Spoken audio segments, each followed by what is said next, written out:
Zakweli, l'entretien de la matinale. L'entretien de la matinale avec vous, Yasmine Jaffar. Bonjour Yasmine. Bonjour Yumna, bonjour à tous. Notre invité de ce Zakweli, le président du MoDem, le Mouvement démocratique Mayotte, Daniel Marcel Henry. Bonjour, bienvenue. Oui, bonjour Yasmine, bonjour tout le monde et bonjour à tous les Mahorais et Mahoraises. Alors d'abord, un mot sur l'actualité. L'accalmie a été éphémère. Les affrontements entre bandes rivales ont repris, notamment en Petite Terre. 2 nuits de violences successives. Quel serait le remède pour en finir avec ce genre de phénomène ? Oui, effectivement, la violence fait partie des maux de ce pays depuis maintenant une quinzaine d'années. Et elle est liée à l'immigration. D'accord ? 80% de la population incarcérale est d'origine étrangère, mais aussi à la pauvreté sur le territoire. Selon l'INSEE, 80% de la population vit sous le seuil de pauvreté au niveau national. Et ce sont ces deux phénomènes conjugués qui provoquent cette violence. Et cette violence, justement, l'État doit apporter des solutions.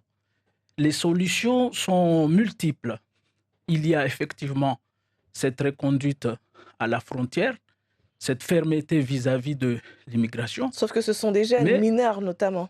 Oui, parce que effectivement, si on refoule les parents, il faut refouler aussi les jeunes. Mais aussi avoir une politique économique dynamique sur le territoire.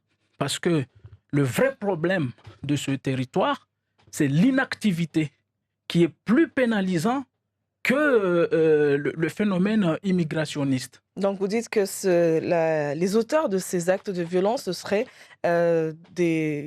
une catégorie de personnes sans emploi.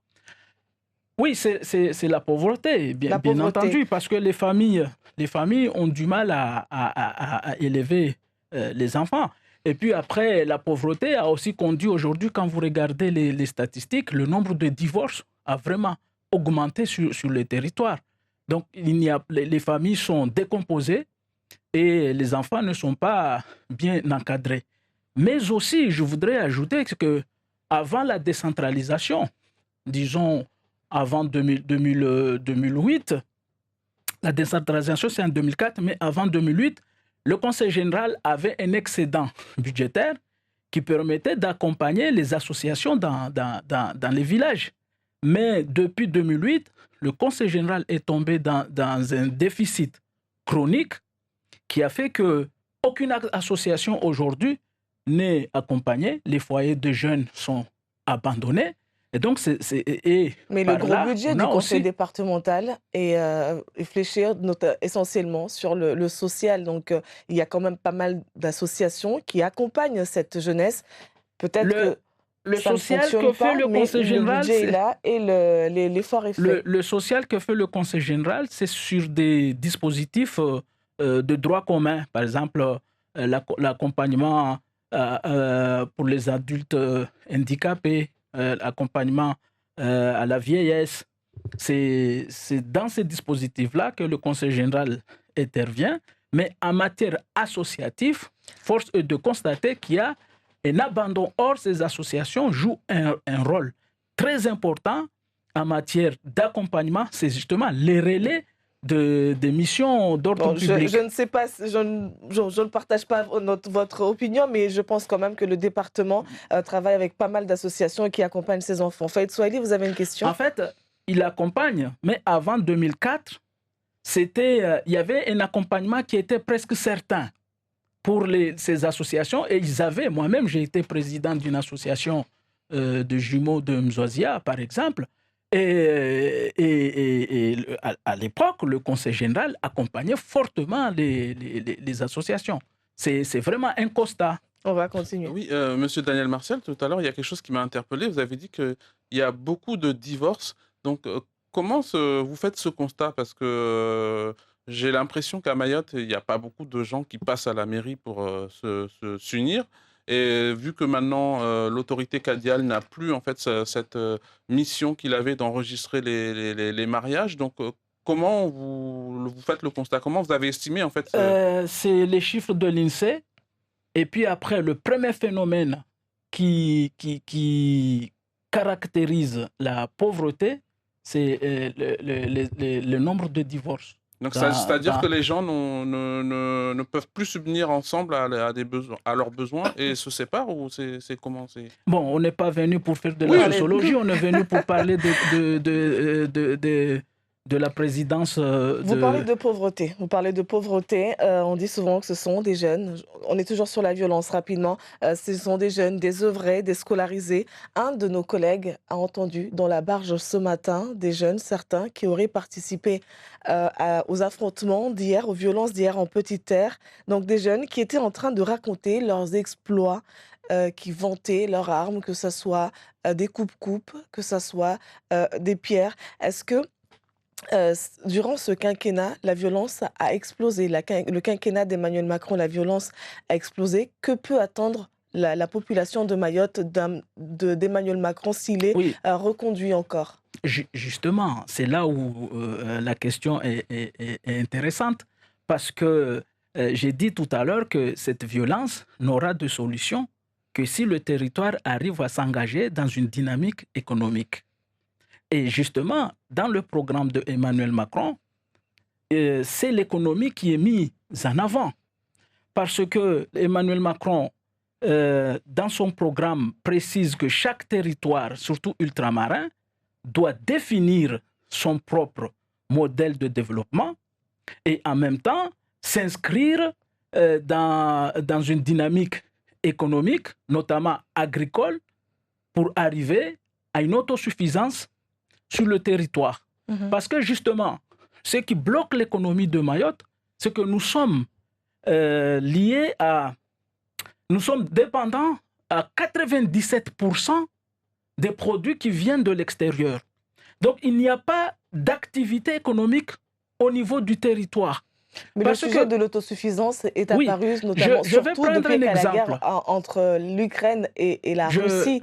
Sinon, jamais on n'aurait parlé d'autosuffisance alimentaire. Non, pas du tout. Ça, c'est le programme d'Emmanuel Macron avant même qu'il soit élu. Quand vous lisez son livre sur la Révolution, et puis après, dans son programme de 2017, il proposait déjà aux Outre-mer de couper avec ce modèle de développement assisté pour entrer dans un modèle de développement endogène.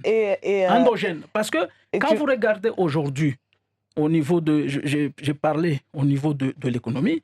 Comment se fait-il que ce territoire, nous sommes le territoire le plus fertile de l'océan Indien et le plus dépendant au niveau des denrées agricoles. Et justement, comment se fait-il que dans ce territoire, nous importons de la viande de poulet au Brésil, alors que nous avons tous les atouts sur le territoire et des agriculteurs qui sont formés. On attendait justement la réponse d'Emmanuel Macron. Parce que proposer est une chose et accompagner, être dans l'action en est une autre. Ce n'est pas seulement une proposition. Parce que cette idée de révolution d'Emmanuel Macron, d'inscrire la France globalement dans une dynamique économique, a eu ses effets au niveau de la France métropolitaine. Parce qu'au niveau de la France métropolitaine, aujourd'hui, la France a fait une reconquête industrielle et aujourd'hui, depuis 15 ans, le taux de chômage en France est passé sous la barre de 8%. On a le plus bas taux de chômage en France depuis 15 ans. Parce que justement, Emmanuel Macron n'est pas dans cette idéologie de droite et de gauche corporatiste, par exemple, qui tend juste à satisfaire pour la gauche des salariés, ou pour la droite à satisfaire du patronat, mais il est justement dans un système de développement homogène. Et si vous voulez que chômage qui a baissé en France, sur le territoire national, mais à Mayotte, on va rester sur nos problèmes localement. On assiste clairement à un face-à-face élu-population. Les Mahorais ont choisi Marine Le Pen au premier tour. Beaucoup appellent à voter pour le second tour également pour Marine Le Pen. Et de l'autre côté, la majorité des maires et tous les parlementaires qui, eux, souhaitent voir triompher Emmanuel Macron dans une société où pendant longtemps, les consignes des partis ont été respectées. Est-ce que c'est la fin d'une époque ? ce n'est pas la fin d'une époque et il ne faut pas opposer la population aux élus. Mais quand vous regardez... Ce sont les faits, oui, mais quand vous me posez une Henry. question, de grâce, laissez-moi répondre. Quand vous regardez les chiffres qui se sont exprimés le dimanche 10 dernier, vous avez, par exemple, dans les anciens départements d'outre-mer, le score d'Emmanuel Macron a stagné. Et le score de Marine Le Pen, hormis Mayotte, a légèrement baissé. Par contre, le score de Marine le chiffrage qui s'est... L'outre-mer n'a pas du tout voté. La majorité des territoires d'outre-mer n'a pas voté pour Emmanuel Macron. Si ce n'est la Nouvelle-Calédonie ou la Polynésie. Le score d'Emmanuel Macron a stagné autour de 17%. Et le score de Marine Le Pen a légèrement baissé, hormis Mayotte. Et la personne qui a la plus bénéficié de l'électorat, c'est Jean-Luc Mélenchon, qui, par exemple, en Guadeloupe, Guyane et Martinique, est même passé, a même franchi la barre de 50%. Et c'est exactement le score... À qui la faute? C'est exactement le score que Hollande avait fait en 2012. À qui la faute si l'outre-mer choisit Jean-Luc Mélenchon plutôt qu'Emmanuel Macron? Les départements d'outre-mer, tels que La Réunion et les Antilles-Guyane, ont toujours voté massivement à gauche. Quand il y a des élections présidentielles, les candidats de gauche l'ont toujours emporté. Ce n'est pas plutôt l'expression d'un désespoir? Oui, non, mais j'ai les chiffres avec moi. Alors que ici, à Mayotte, nous avons toujours voté à droite. Nous avons toujours voté d'abord au centre, mais c'était du centre droit. Et nous avons toujours voté à droite. Et aujourd'hui, les chiffres qui se sont exprimés, c'est exactement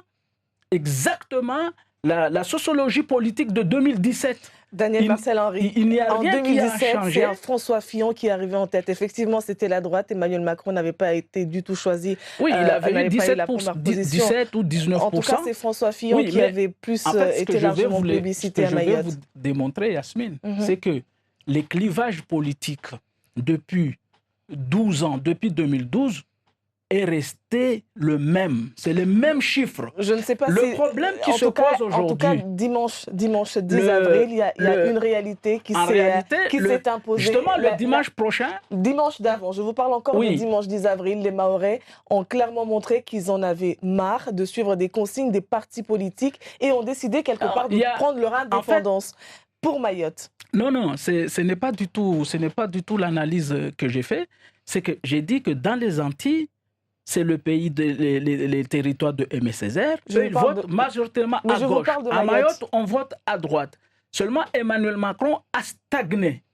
Mais justement, Emmanuel Macron arrive en 3e position. Oui. Vous êtes dans le déni un peu, M. Martial Henry. Non. Laissez-moi répondre, s'il vous plaît. Si je ne vous laisse pas répondre... parce qu'il est déjà... Voilà, le temps est déjà fini. Justement, c'est-à-dire que ces clivages droite-gauche existent encore. Et il est encore palpable. Maintenant, la question à se poser est que pourquoi le discours d'Emmanuel Macron n'a pas été assez audible dans ces territoires d'outre-mer, justement parce que Macron est venu avec une idée nouvelle. C'est pas plutôt l'inaction d'un gouvernement Ce n'est pas l'inaction, parce que si c'était l'inaction, en France métropolitaine, il serait dernier. Mais dans l'outre-mer, nous sommes encore dans des carcans d'idéologie. Par exemple, à Mayotte, on vote à droite parce qu'on pense toujours que le territoire, comme il est revendiqué par un pays voisin, on pense toujours à un éventuel largage. En fait, à Mayotte, c'est un ressenti que les Mahorais ont, que le territoire peut être largué. Donc, ils ont lié Emmanuel Macron à François Hollande, qui était socialiste, puisqu'il était dans son gouvernement. Daniel Marcel Henry, ils n'ont pas voté pour ça. Vous avez dit tout à l'heure, on n'est pas en train de faire de la sociologie ce matin, pourtant vous y allez. J'ai une question, parce que c'est bientôt la fin, c'est déjà la fin. Déjà, quand on voit qu'Emmanuel Macron est très bas dans l'opinion des Mahorais, en plus, vous qui le soutenez localement, vous vous livrez à des querelles intestines au sein du comité de soutien. Le divorce est-il clairement prononcé entre le MoDem et la représentante d'En Marche? Je parle d'Amina Hariti. Vous me parlez de divorce, mais il n'y a jamais eu de mariage. D'accord. Nous sommes dans un même comité de campagne. Et nous faisons campagne ensemble malgré Vous faites campagne ensemble? des difficultés qu'il y a en interne, bien entendu, chacun. C'est quoi ces difficultés? Eh bien, je pense que je suis plus venu ici, je ne voudrais pas rater un temps précieux vous êtes pour venu expliquer... pour parler de la campagne d'Emmanuel Macron. Il y a quelque chose de très important, Yasmine. Dites-nous. Par rapport à cette idée de révolution de Emmanuel Macron. Parce que l'idée de Emmanuel Macron, justement, c'est d'inscrire les territoires ultramarins comme levier de développement. Et ce discours a du mal à passer parce que dans l'un, aux Antilles par exemple, on pense toujours à l'assistanat, aux subsides et à toutes les formes de prestations. Ici à Mayotte, on pense à protéger les territoires vis-à-vis des invasions extérieures. Et ce discours de Macron a du mal à percer, à s'inscrire ou à s'intégrer dans cet échiquier politique. Moi, je soutiens Emmanuel Macron. Merci. Parce que justement, par rapport à cette idée, parce que nous, au MODEM, on défend justement cette idée d'inscrire Mayotte dans un processus de développement. On verra dimanche, dimanche prochain ce que le candidat que les Mahorais choisiront. Prochain, dans les 5 départements d'outre-mer, Emmanuel Macron passera largement devant. Et ça serait dommage qu'à Mayotte, on soit le seul territoire où on accrédite Marine Le Pen. Et j'appelle justement toute la jeunesse mahoraise à soutenir Emmanuel Macron. Merci Daniel Marcel-Henry. Je rappelle que vous êtes le président du MODEM. Merci d'avoir été notre invité. C'est moi qui vous remercie.